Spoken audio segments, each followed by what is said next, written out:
Jule Kim, life coach, thank you so much for joining us. We so appreciate you being here. Earlier, we were talking about boundaries. How do you define boundaries for your clients and for your friends?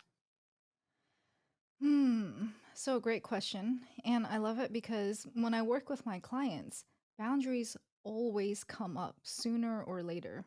And depending on who it is, a lot of times sooner.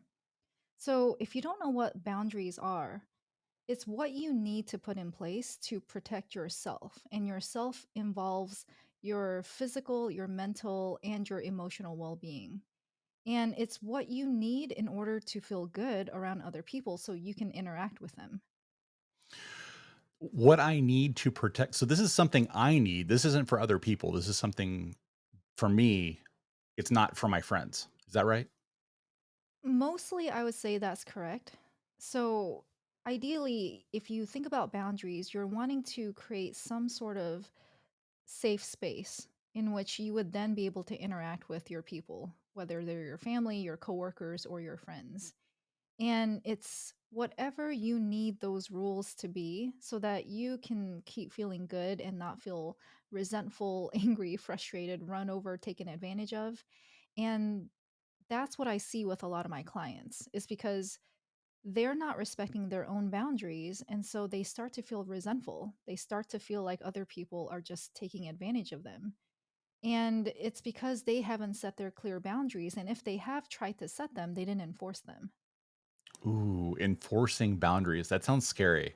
Like, when you say enforcing boundaries, do you mean setting hard limits? We will not discuss this, or what does that look like in practice? I would say yes. If you didn't care at all about maintaining or preserving relationships with other people, you could handle it like that. Ultimately, like the way you enforce boundaries is to set consequences. So, overall, boundaries has a formula. First, you have to be honest about what you want. Then, you have to tell other people. And then, if they don't listen, you have to set consequences. When I hear the word consequences, I still get hung up on that word in the context of boundaries. What do you mean by consequences? Okay, so that's a great question. And so ultimately, when we look at the anatomy of a boundary, right, first you have to be honest about what it is that you want, and then you have to tell that to people. And then if they don't listen, you need to set a consequence. And so that's the part most people will have a problem with because depending on how we were raised, the idea of consequence usually comes with the idea of punishment, right? Or setting an ultimatum. And that's really not what consequences are meant to be in this context for boundaries. So, really, if somebody does something that is outside of your code, then it is your choice to remove yourself from that situation.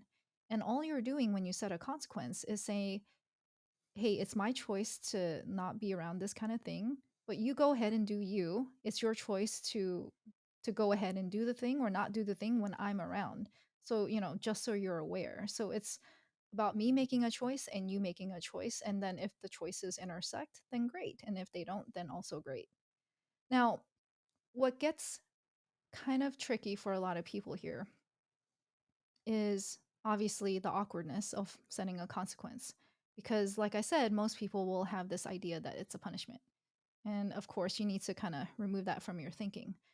But the other thing that will feel awkward to people, especially if they've had a long history of people pleasing or they're just not used to setting boundaries, is the idea of making sure your consequence is on the same level as the thing you're talking about, right? Your boundary. So, for instance, in one of my classes, someone was getting coaching, and it's a topic that I think a lot of us could relate to. So, she and her husband, they bought a new house, and her husband tends to be the kind of person who's okay with having a lot of stuff around. Okay.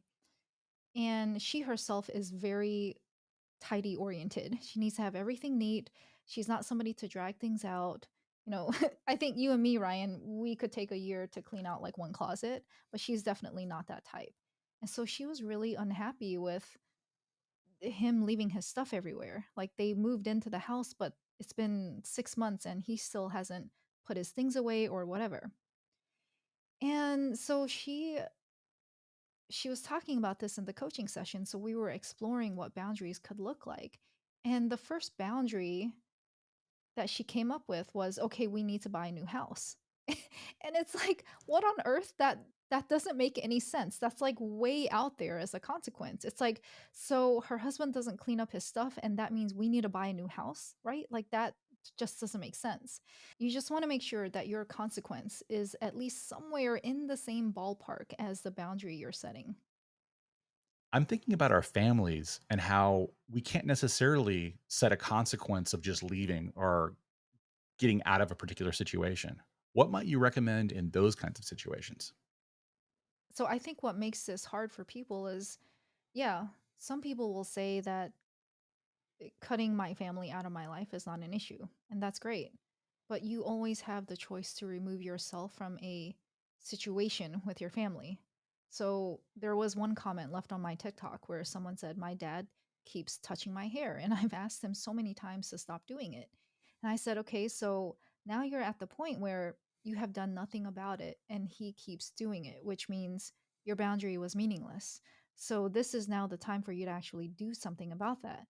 She asks me, "What can I do?" And I was like, "You can either say this to him again, like give him one more warning, although it's questionable like what effect that would actually have." And so really the other thing is the typical response for a consequence is to remove access to yourself. And that means you can choose to get up, leave the room, or you can choose to get up and leave the house and go home, right? It's going to look like some version of that to get people to really respect your boundary. So, if we have a familiarity with boundaries and what boundaries are or how they work, why is it so hard to set those boundaries? What's happening there? Well, another great question.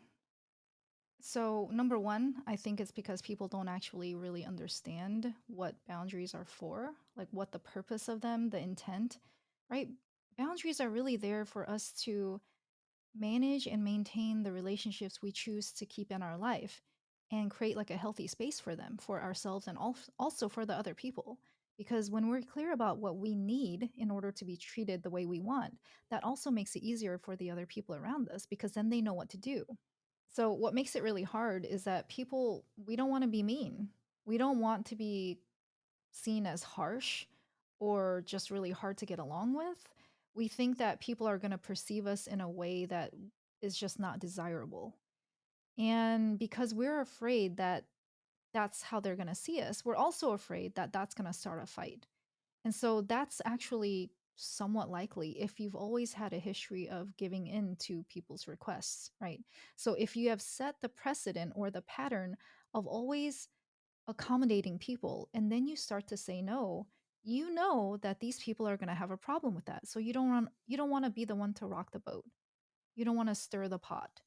And ultimately, it's because we're afraid of conflict, right? We don't want to be seen as mean. We don't want to be seen as too much. If we're women, we don't want to be seen as that bossy bitch. And we just don't like the idea of conflict. Like, this is what it comes down to. Do you have any stories that could bring this idea of boundaries to life for our audience? I grew up in Alabama and I ended up going to college on the West Coast. I went to Berkeley. And as you can imagine, it was a huge change. So I end up in the dorms there, all female dorm, and unfortunately, I got assigned to one of the rooms that had 3 people in them. So I didn't have just one roommate, I had 2. And of the 3 of us, 2 of us got along pretty well. Well, honestly, all 3 of us got along pretty well. But one of us was not on the same wavelength as the others around cleanliness, around hygiene. Uh, this person had a tendency to just leave food out, and so we ended up getting ants. We were pretty annoyed about that. She wasn't as neat, so she would leave her stuff all over. And then also, just in terms of respecting people's sleeping times, she had a habit of studying really late and then coming back and waking up the other 2 of us. Or even if, I had a job, I had a part-time job where I worked the graveyard shift. I would work from 10 to 4 in the morning. And so I would come back and I would sleep. And obviously, my roommates, they knew that I got back really late. And instead of respecting, the whole, well, let's be a little bit quiet in the morning so that she can get a little bit more sleep, like this person, she had the bunk over me, she didn't care. And it's not that she was mean, but it was a little bit frustrating because it's not like we didn't tell her, like, "Hey, could you not leave your food out? Hey, it's your turn to vacuum this week." And when the person doesn't do it, that's when it gets really awkward. So then the question is, it's like, okay, so you're trapped in the dorm. It's not like you can request a new roommate. I know some people try to do that, and some people, they actually get their way. But for most of the people in this situation, you're probably not going to be able to actually get a new roommate unless you can prove something super egregious. And then the question is, what do you do? Well, then all you can do at that point is continually set boundaries. And so this is a mistake most people will make is they'll just get frustrated and angry and they'll just give up. And then they'll just work themselves up into this super toxic, like angry, frustrated, passive aggressive soup of emotions. And, you know, I think what this comes down to is understanding at the end of the day, you can't control another person. All you can do when you're sort of trapped and you can't get away is to continually state what it is you needed, what it is that you want. And and so then the other part that makes the situation tricky is that person says yes, they agree, but then they don't uphold their end of the bargain. And all you can do is continually to set boundaries and try to enforce some sort of consequence, right? Mhm, If you can. mhm. How do you counter that selfishness claim? Because on one hand, I completely understand this idea of, "Oh, Ryan, you're just being selfish whenever you set that boundary." Or you're just trying to control me and control what I do and what I say. You're just being controlling or selfish. How do you counter that whenever the relationship's important and you really can't or don't want to walk away? Well, this will depend on how comfortable the person is with conflict, right? Because for myself, what I would do is call that person out. It's like, why are you judging my behavior? Right? Because for someone to label someone else's boundary setting as selfish, that's now ratcheting this thing up to a different level. You're now deflecting the subject away from boundaries to a judgment on that person's character because now you're saying they're selfish. And that's what the argument will turn to. So, no, I'm not selfish. That person's going to defend themselves. And that's where you've already lost the battle, right?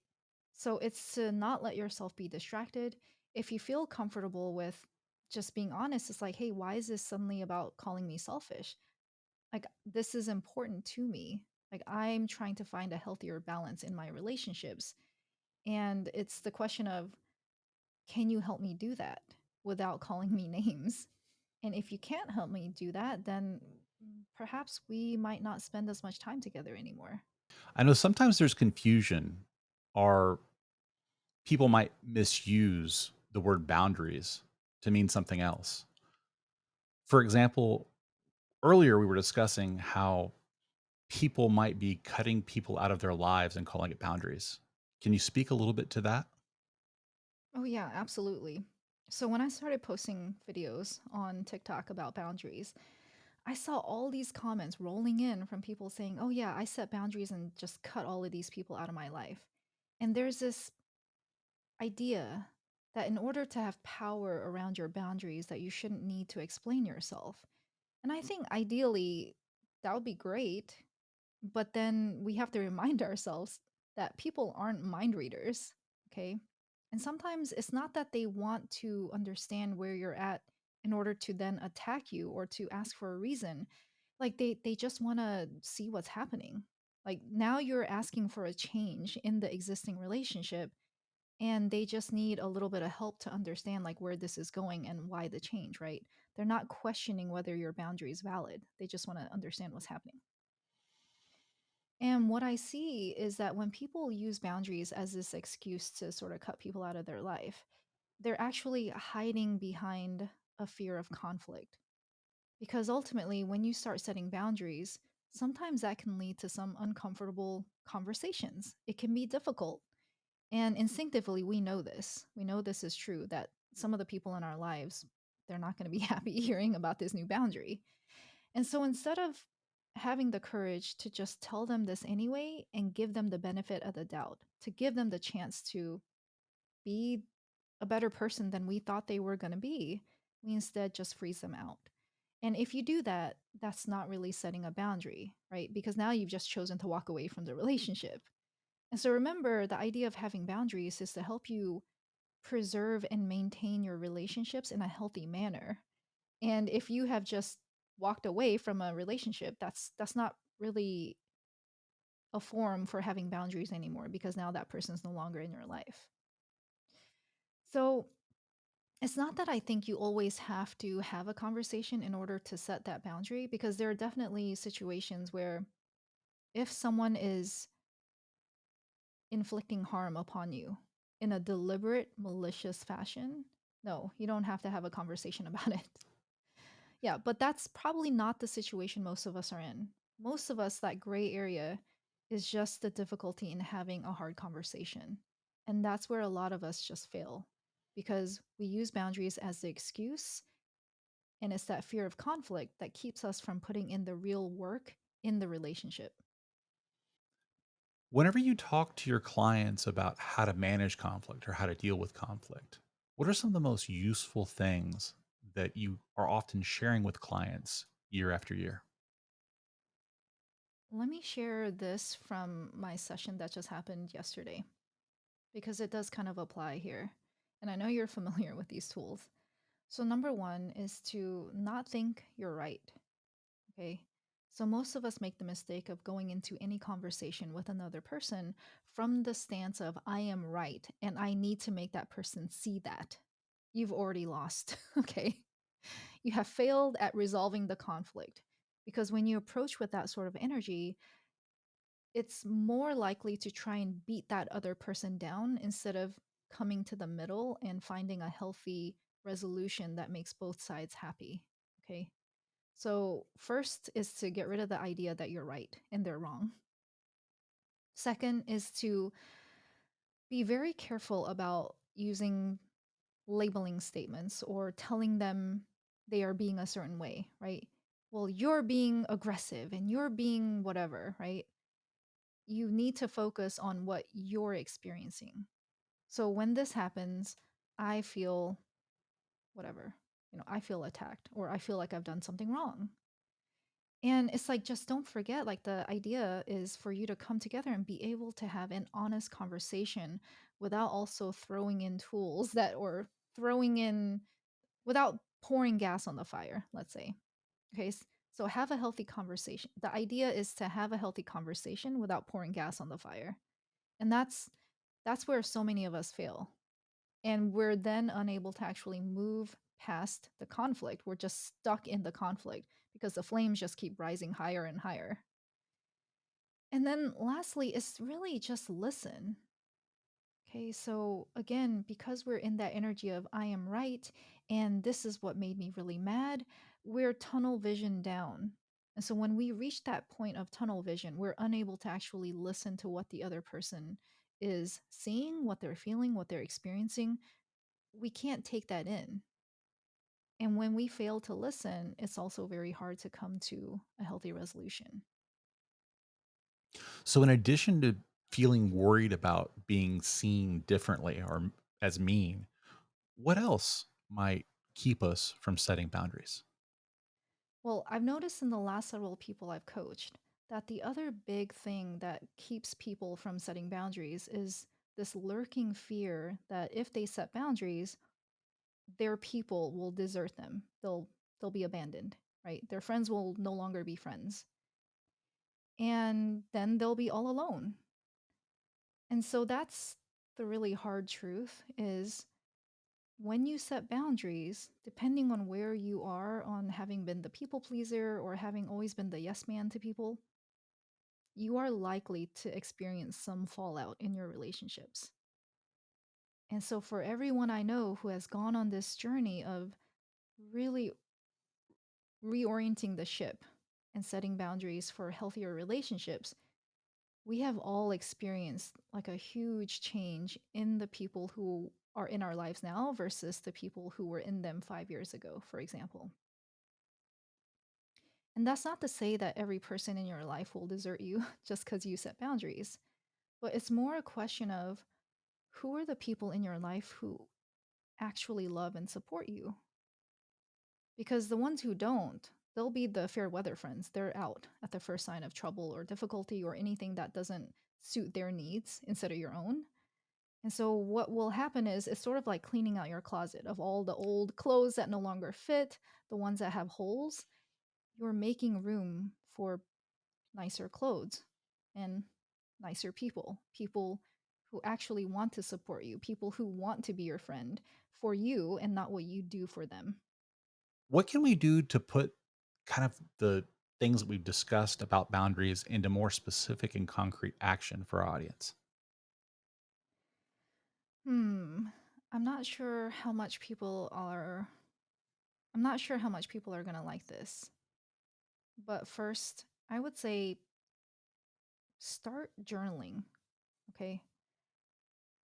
And the reason why I'm saying this is remember boundaries, you have to be honest with yourself.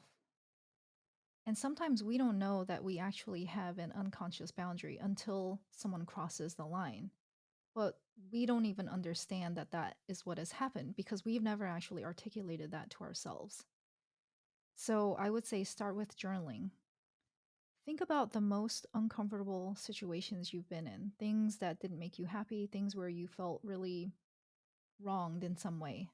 Those are always a great place to start for you to start to those are always a great place to start for you to figure out what even are your boundaries. Because ultimately, you want to think about boundaries as sort of a guide for how other people can get along with you. And if you yourself don't even know what the rules are in this guide, then how can you teach other people, right? You need to know yourself first. So that's where I would say is to start. And then next, I would say really practice your communication with other people. Pick a trusted friend, or maybe even your therapist if you have one, or your coach if you have one, your teacher, a professor like you, Ryan, somebody you trust who you can sort of practice having this conversation with in different ways, right? And so one of the tricks that I use is to pre-practice the conversation I'm going to have with someone when I have to set a boundary that hasn't been in place before. I will literally say the words, I'll call up my friend Ryan or my friend Ivy, and I'll say, "Hey, can I like kind of try this out on you?" And the reason why I say this is it is very different from what you're thinking in your head versus you actually saying the words. It will resonate differently. Certain words may not come out the same that you thought it would. And then what that person can do for you is to tell them or to tell you how that landed. Did they feel like they were put on the defensive? Do they feel like that was okay to hear? So they'll give you a little bit of feedback that might be helpful. And then lastly, I want you to work on building in a pause. So when people make requests to you, a lot of us end up in this situation of having to set boundaries because we've been in the automatic habit of saying yes to everything and everyone. And so the next time someone asks you for something, I want you to work in a pause. Don't say yes, don't say no, just pause. And how this will look is for you to ask them for a minute. So if they're face to face with you, just say you have to check your schedule and get back to them. If they're on the phone, just say, "Hey, can I call you back?" and then get back to them. So, whatever the request is, you need to work in a pause and give yourself time to think, where you can ask yourself, "Do I actually want this?" And if the answer is no, then you know what you have to do. You have to get back to that person and say, "Yeah, sorry, I'm not doing that anymore. Good luck. Good luck on your your journey." I love that. So, writing things down to raise our level of awareness, putting it on paper, practicing with friends, and then finally pausing. These, I think, are going to help people with more than just boundary setting. I think they're going to help people with a lot of other parts of our communication life that often give us problems too. Thank you. Thank you, Jewel, for sharing those. Jewel, where can people find you online? Thanks so much for having me, Ryan. So people can find me on LinkedIn. under Jule Kim. If you just type in my name on Instagram and TikTok, the handle is the at symbol ITS Jule Kim. I also have my website, adviceactually.com. Awesome. Thank you so much.